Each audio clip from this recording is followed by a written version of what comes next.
Just had a baby. I expect a gift of $3,000.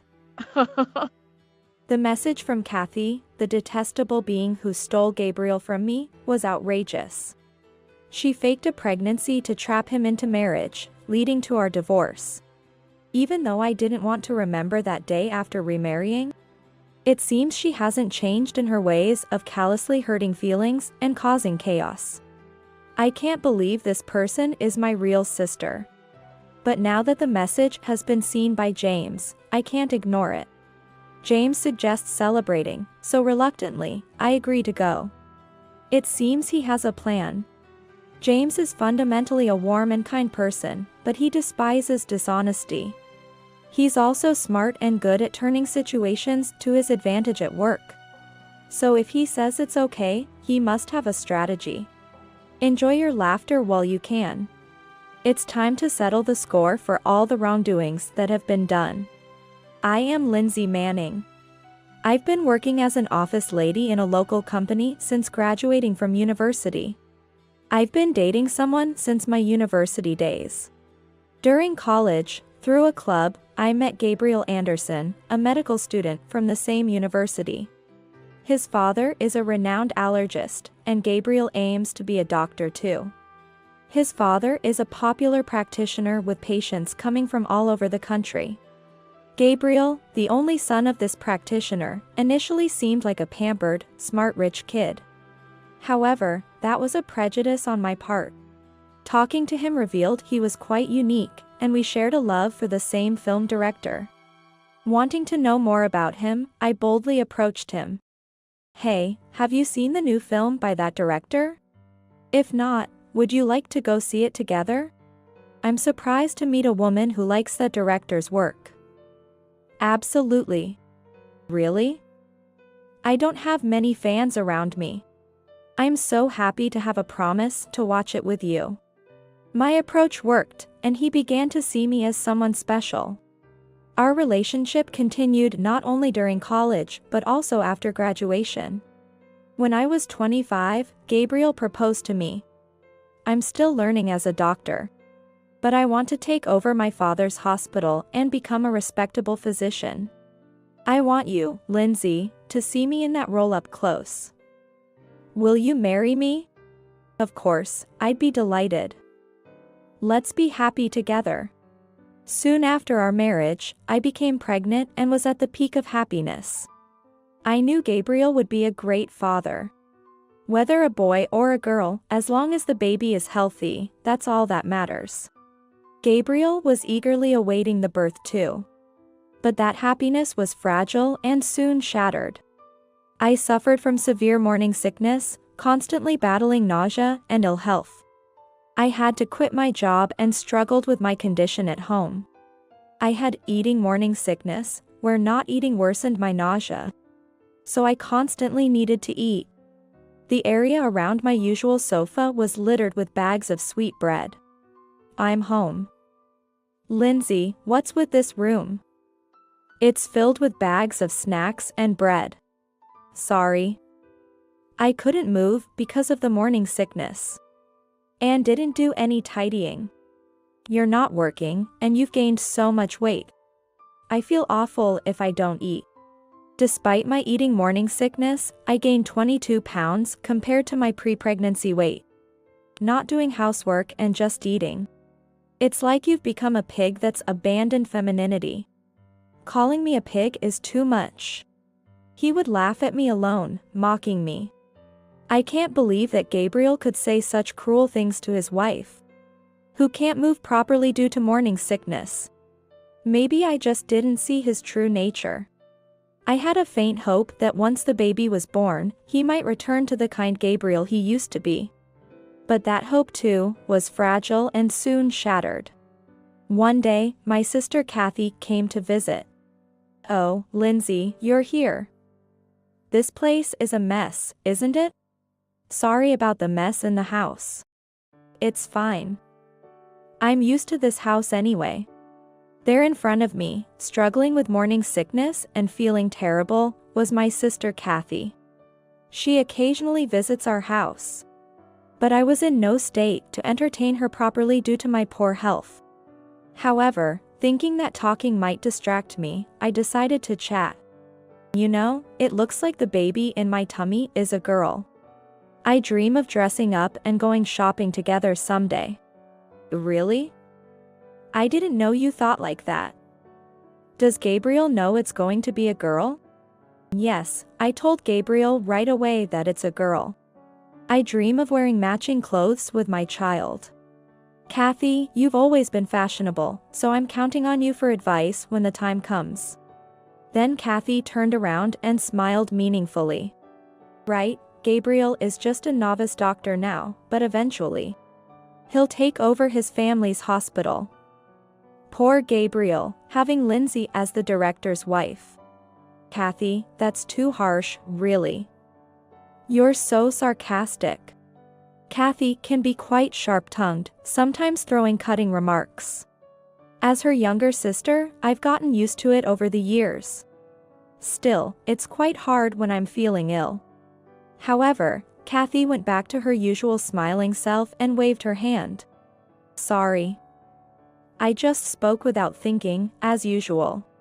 By the way, Lindsay, have you had any troubles lately? Troubles. Well, Gabriel has been coming home late recently. He's a doctor, so I guess it can't be helped, but he seems to be at the hospital all the time. Even on weekends. We haven't had much time to talk lately. I see. Well, it's no wonder, with someone like you as a doctor's wife. I felt a chill seeing Kathy's icy smile. What? I came to talk to you today. As she said this, Kathy glanced towards the living room door. Then, entering from the living room door was Gabriel. Gabriel? Did you get off work early today? I have something to tell you. Let's get divorced. I want a divorce. What kind of joke is this? What do you mean? I couldn't understand what Gabriel was saying as soon as he got home. I knew him since our university days. And he wasn't the kind of person to make a bad joke at a time like this. Especially with our child in my belly. See, your beloved husband is saying this. You should listen to his request and let go quickly. What? Kathy. Then, Gabriel looked over awkwardly. I can no longer see you as a woman, always eating and gaining weight. But this is eating morning sickness. I feel sick if I don't eat. Kathy looked at me with a triumphant expression. That's how it is. And having a girl in your belly. She won't be the heir to the endo clinic. Besides, I have the sign of Gabriel's love in my belly, a worthy heir. Kathy. Looking at Kathy affectionately stroking her belly, I had a bad feeling. I'm 3 months pregnant now, and the tests revealed it's a boy. Are you kidding me?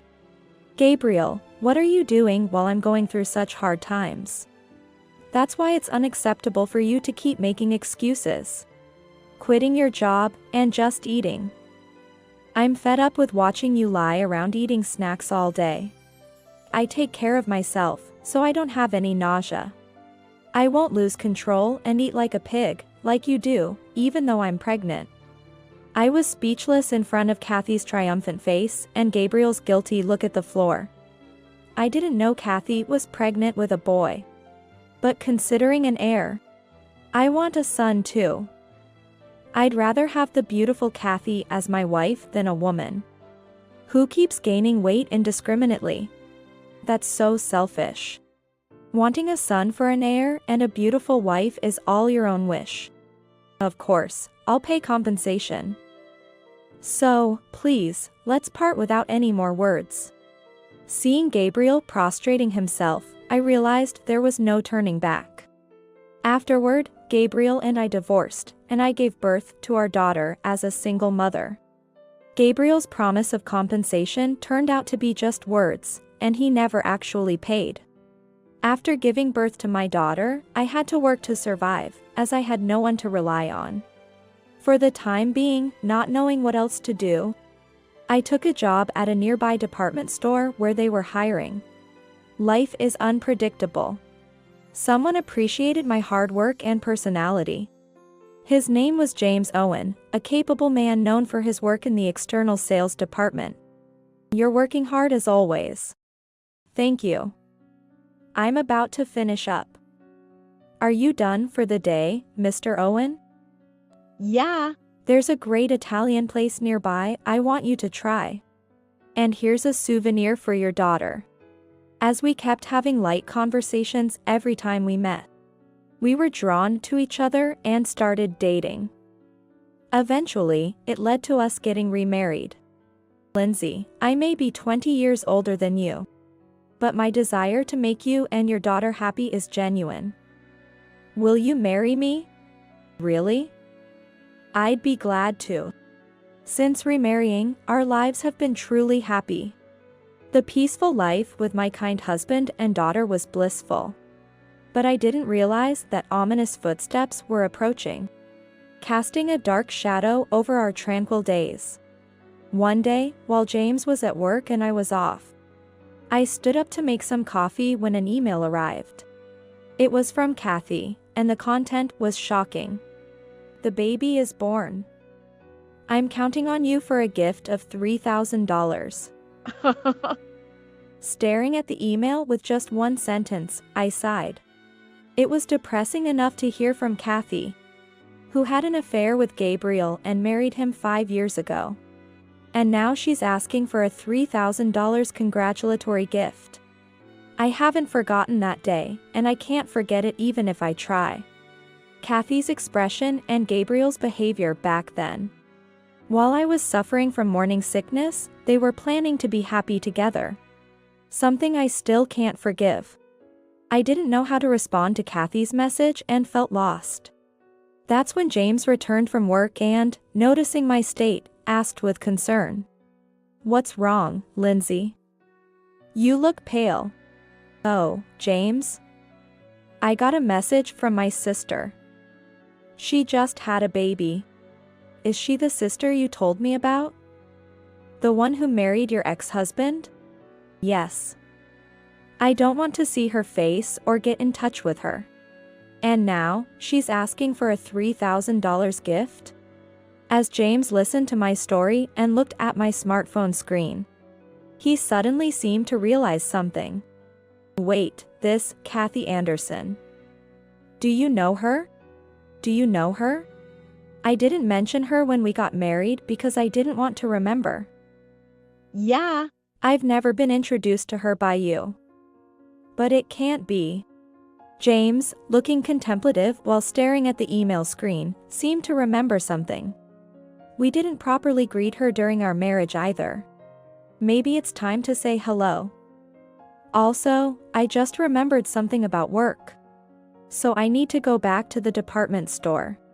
Leaving those words behind, James quickly started to prepare to leave. Are you going back to the department store now?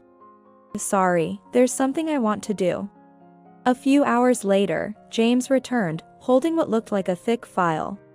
Hey, Lindsay, is it okay if we visit your sister's house in 2 weeks on Sunday? It's a day off for both of us.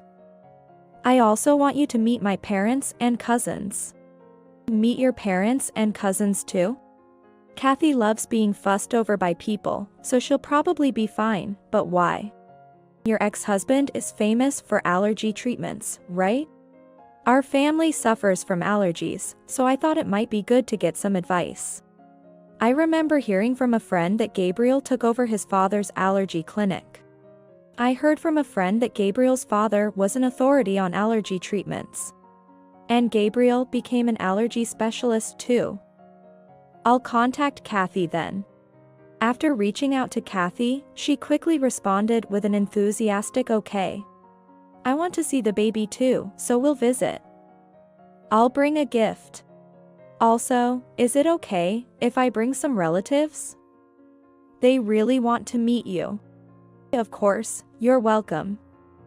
The more guests, the more gifts I get. I'm looking forward to it in 2 weeks on Sunday. 2 weeks later, on Sunday, I visited Kathy's house with James, his parents, and a group of relatives, including his cousins. The house, stylish and adjacent to a hospital, sat in a quiet residential area, its white walls dazzling. James's parents and relatives had come to meet the renowned allergy doctor, but they were visibly amazed by the luxuriousness of the house.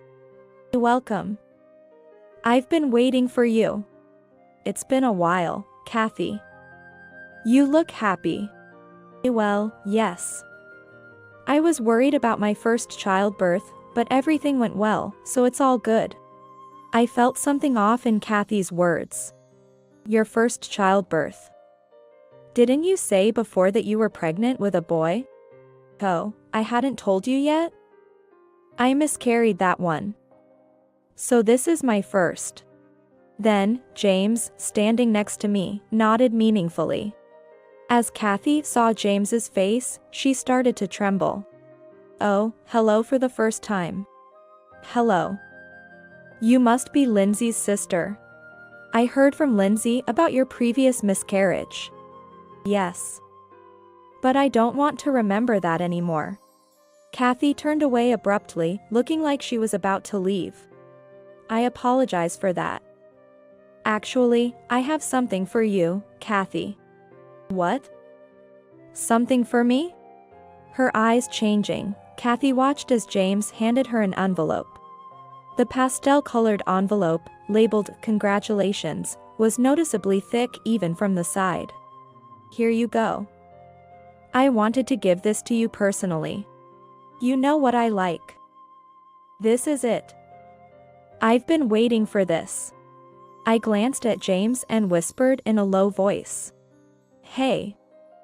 We're not rich. And we don't have to give Kathy exactly $3,000 just because she said so." James, without changing his expression, cut me off. "It's okay, just watch. You'll understand." "To understand what?" As we were talking about the envelope, Kathy started to open it. "I have to make sure it's exactly $3,000. With this thickness, it might even be $5,000. Ripping open the cute envelope, she proceeded to check its contents. As Kathy opened the envelope, her expression instantly darkened. "What is this?" Then James, with a businesslike smile, stepped forward to explain. "Ms. Kathy Anderson. This is a detailed statement of the purchases you've made at the department store over the past 5 years. It appears you've been shopping on account, saying, 'Put it on my tab.' And this is the amount you've accumulated to date." "What are you talking about? I don't know anything about this." Looking at the detailed statement in Kathy's hand, there was a list of luxury watches and brand name bags. Seeing the 6-figure amount in the price column, I was in disbelief. Indeed, Mr. Gabriel Anderson himself, as well as his parents, are valued customers with external sales card contracts. However, such a large amount necessitated a confirmation, just to be sure. "My husband is the famous allergy specialist, Gabriel Anderson. As the wife of the director of the Anderson Clinic, I use a couple of external sales cards." "Is that so? There's also another matter I'd like to personally verify." Then James paused for a moment before continuing. "About 5 years ago, there was a complaint about a customer who was flaunting an external sales card and having a very unpleasant conversation in the store." "What's that got to do with anything?" "There were several complaints. So we checked with the staff who were nearby at the time. The content of the conversation was so appalling that the staff remembered it clearly." Glancing sideways, I noticed Kathy's expression becoming more severe. "According to the staff, the conversation was about stealing someone's husband. Who happened to be your sister's husband. Could it be that?" "Exactly. Moreover, the conversation was about breaking them up using a false pregnancy." The staff recalled how she boasted about it, laughing loudly as if it was a heroic tale. That's when I realized. The whole story about Kathy being pregnant with a boy who would be Gabriel's successor was a lie to steal him away. Of course, there was no pregnancy, so no morning sickness or body changes either. What? Are you saying that was my story? When we matched the details of the complaint with the external sales card used at the time, your name, Kathy Anderson, came up. Why would you do such a thing? I can't believe it. I couldn't stand the thought of you entering a doctor's family and being assured a future as the clinic director's wife. I had to take whatever means necessary to tell Gabriel I was the one worthy of that position. I was overwhelmed with disbelief. Gabriel had fallen into Kathy's trap, and she had lied to marry him. As I stood there stunned, the room's door opened. What? What's going on here? Kathy, explain this. How long have you been there? From the beginning. I came back to get something I forgot and found this external sales card statement. And now you're saying the pregnancy 5 years ago was a lie? You set me up. As Gabriel yelled, Kathy burst into laughter. So what? You got a beautiful wife, praised by everyone.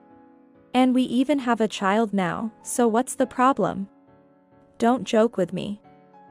I can't live with a liar like you. Let's get a divorce. You're joking, right? What about our child? Don't you think it's pitiful to divorce now? As Kathy tried to cling to him, Gabriel, with a demonic look, pushed her away. Living with a lying, reckless spender like you is not in the best interest of our child. I want a divorce. I'll take custody. You can't be serious. Do you have any idea what I went through to give birth to this child? This child needs to become a doctor in the future and support me. You're unbelievably selfish. There's no point in discussing this further. I'll contact a lawyer. The relatives who had come along, hoping to get some effective allergy medication from the famous doctor, were stunned by the chaos that unfolded. The fact that Kathy was my sister made me feel indescribably embarrassed. After that incident, Gabriel reportedly hired a top divorce lawyer and successfully obtained a divorce and custody. Meanwhile, Kathy, who had been shopping extravagantly using the external sales card during her marriage, was now overwhelmed with debt. Hey, if your husband hadn't brought that statement, I'd still be the clinic director's wife. Now I'm chased by repayments. As my sister, you should help me out in this crisis. Why should I? You brought this upon yourself, didn't you? You have to pay for what you've shopped for. What was completely unexpected was a message from Gabriel via a social media short message service. Hey, why don't we give it another try? If Kathy hadn't lied about being pregnant with a boy 5 years ago, we could have been happily married. And I want to see our daughter too. I haven't forgotten how you abandoned and ridiculed me when I was suffering from morning sickness and then cheated on me. After 5 years of no contact, suddenly he comes back with these convenient proposals. I don't even want to see his face anymore. Despite inheriting the clinic from his father, Gabriel struggled to keep it afloat. Rumors of his affair led to a decrease in patients. Gabriel's inherited Anderson Clinic now has a 1-star rating and an unbelievable number of bad reviews on a hospital review site. The irony of his obsession with having a male successor and the impending closure of the clinic he inherited is not lost on me. My husband, daughter, and I continue to live happily together. Lindsay, are you ready? Shall we head out soon? Yes. I was just reminiscing about the delicious seafood pasta you got me as takeout back then. The restaurant James used for takeout when he was trying to approach me as a single mother. Back then, my daughter was young, and we weren't in a relationship yet. Just colleagues, so we never ate at the restaurant. Back then, you had just gone through your divorce. And it must have been tough. I thought if I could make you a bit happier with a tasty meal. It was your kindness that attracted me to you. The dish that brought us together holds a special place in my heart. Back then, I ate it as takeout with my daughter, but now it's different. It's a joy to be able to share it with my family. To have you and our daughter together on an outing like this.